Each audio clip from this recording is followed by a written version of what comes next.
He calls it the Rain Waltz, an original composition Austin Wang says was inspired by the gentle Vancouver rain.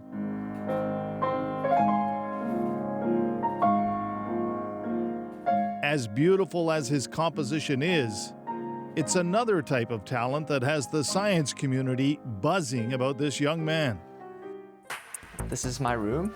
Upstairs in his bedroom, beside the formulas written on the wall, are the awards. Many of them from national and international science festivals, and articles referring to him as a bio-genius. These are different souvenirs from my travels. This one's actually from Arizona. Here he is in Phoenix, winning the $75,000 U.S. top prize for the world's largest high school competition last month. So first, I identified a set of genes that can be used. And all for his big idea about what to do with something most of us don't spend nearly enough time thinking about.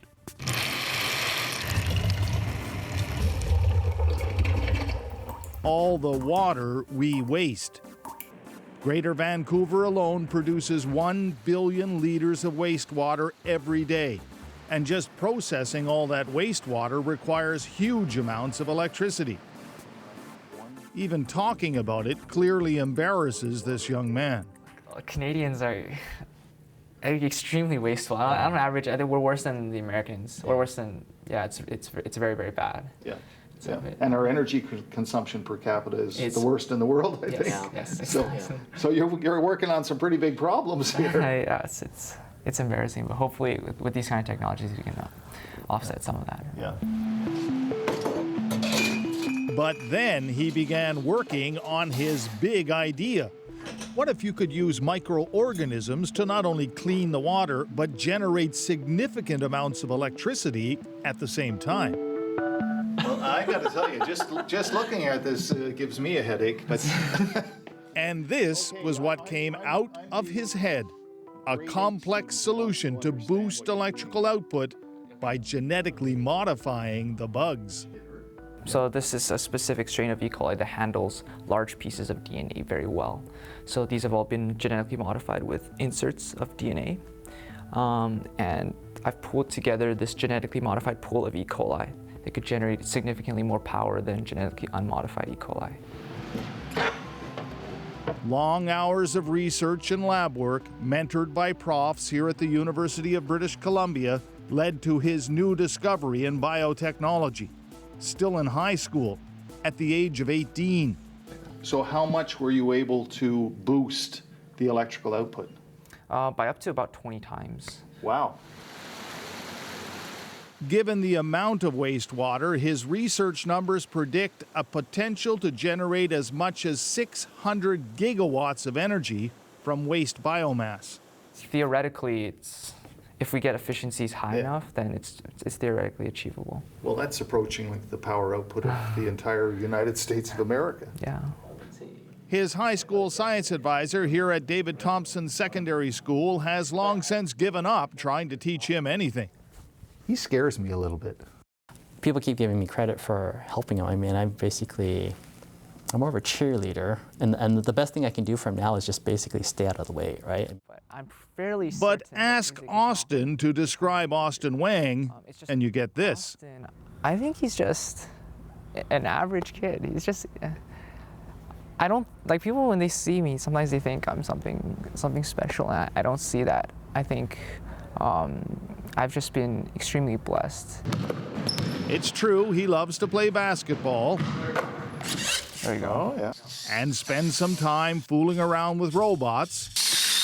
Whoops. Jeez. I think we better get out of here before we get in trouble. Yeah.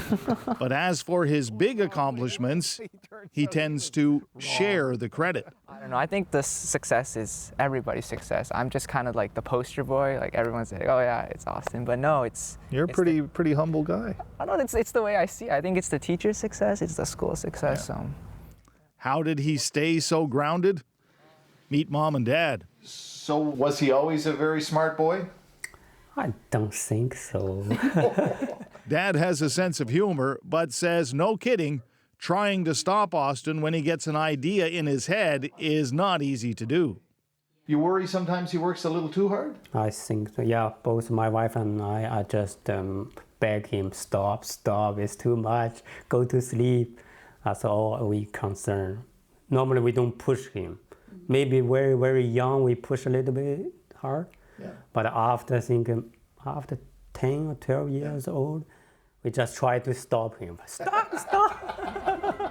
Stopping is not something this young man plans to do. Can you imagine one day a plant down there somewhere is using your idea to not only clean the water but generate electricity? No, I think that would be really, really cool. Like anybody working on a project like this, it would be absolutely their dream if something that they're doing is actually going to make an impact in the world. Yeah. And that would be a huge impact. Oh, if it gets implemented, I'm sure it will be. Yeah. He's now working on getting his research published, and this fall he's off to university. But it won't be at the University of British Columbia. He wasn't admitted. So instead, he's accepted a scholarship at Princeton University for engineering.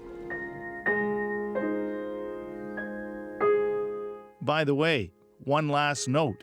His music has also won international awards and seen him travel as far as Vienna to perform. But that, he says, is just for fun, until the next big idea comes along. Big smile. Red Sharon, CBC News, Vancouver.